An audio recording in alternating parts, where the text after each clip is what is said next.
नमस्कार, आप देख रहे हैं एक न्यूज़ 24 और मैं हूं आपके साथ श्वेता मिश्रा।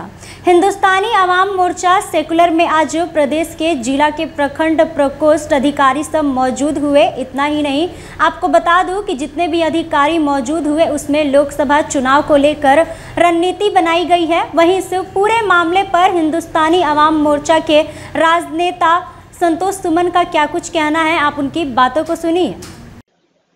संगठन को मजबूत करना है कार्यकर्ता।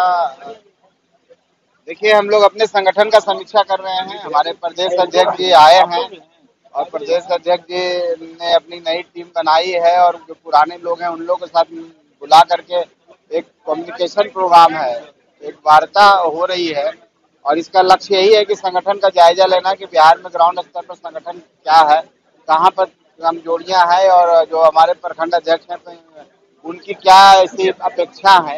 वो सारी चीजों को देख करके जो बातें निकल के आएगी और जहाँ कमियां रहेंगी उसको दुरुस्त करने की कोशिश की जाएगी।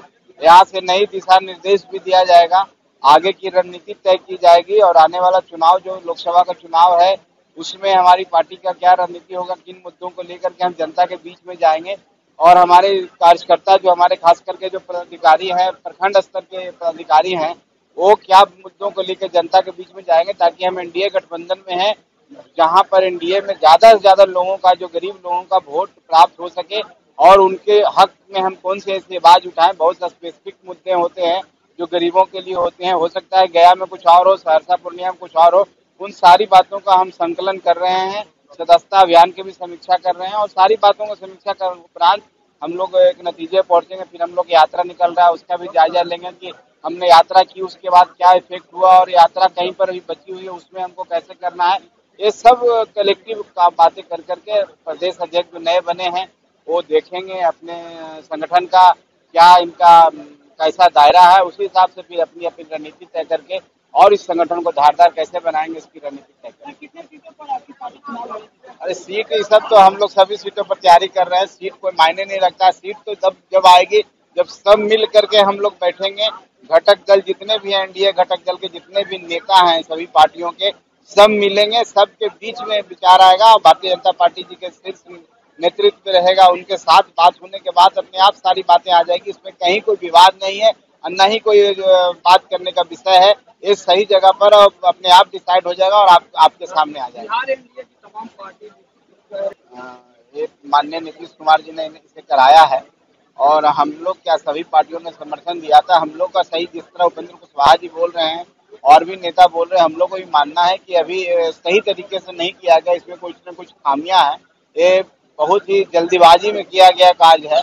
ऐसा लगा कि कहीं जल्दी से कर दो नहीं तो पिछड़ जाएंगे या होड़ लेने की कोशिश की गई, तो इसमें कुछ खामियां रह गई है।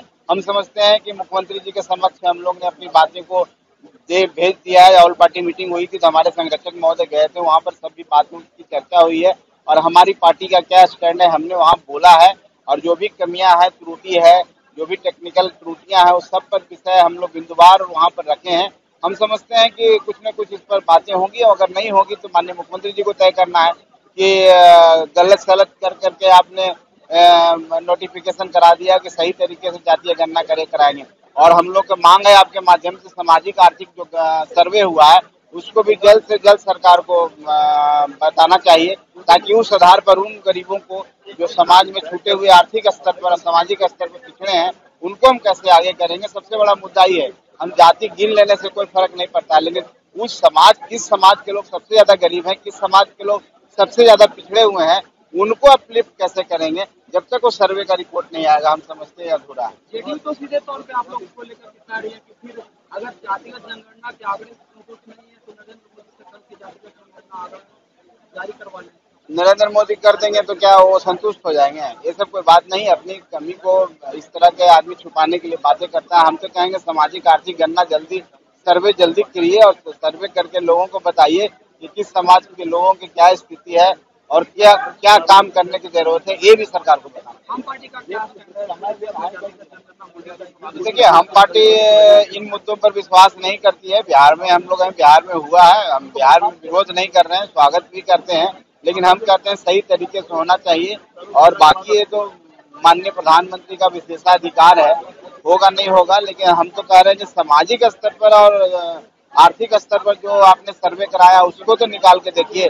पहले आप नजीर तो पेश कीजिए। आप बार बार नरेंद्र मोदी जी पर भेज दे रहे हैं, आप तो पूरा किए नहीं। तो आप क्या चाहते हैं, किसी तरह से टूटा फूटा चीज केंद्र सरकार भी करे? केंद्र सरकार जब करना होगा, क्या करना होगा, केंद्र सरकार गरीबों के लिए, पिछड़ों के लिए, अल्पसंख्यकों के लिए, सभी के लिए काम कर रही है और सबको आगे बढ़ाने का काम कर रही है, सबको मान सम्मान देने का काम कर रही है।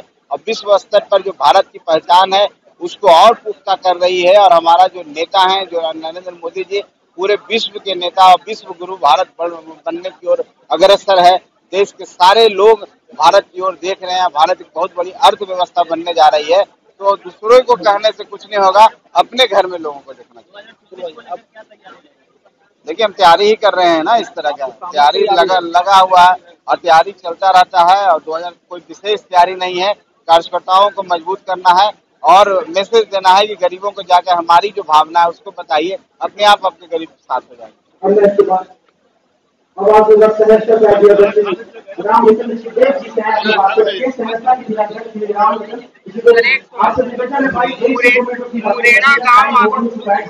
मुरैना एक गांव है आपके क्षेत्र में, वहाँ के लोगों का कहना है कि जाति जनगणना का अगर नहीं हुआ है, क्या इससे बात नहीं हुई है। जाएंगे क्षेत्र में 14-15 के 14-15 क्षेत्र में जाएंगे, क्या समस्या है उन लोगों से बात करेंगे। चलिए, धन्यवाद। तो जैसा कि उनका साफ तौर पर कहना है कि आज अधिकारियों की बैठक हुई जिसमें यह फैसला लिया गया है कि 2024 लोकसभा चुनाव को लेकर रणनीति बनाई गई है और आने वाले समय में किस तरीके से हिंदुस्तानी आवाम मोर्चा अपना कद स्थापित करती है, इसको लेकर भी बातचीत की गई है। फिलहाल इस खबर में बस इतना ही। ऐसे ही तमाम खबरों के लिए बने रहे हमारे साथ और देखते रहे एक न्यूज़ 24। अगर आप ये वीडियो हमारे फेसबुक पेज पर देख रहे हैं तो हमारे पेज को फॉलो करें और अगर यही वीडियो हमारे यूट्यूब चैनल पर देख रहे हैं तो हमारे चैनल को सब्सक्राइब करें। धन्यवाद।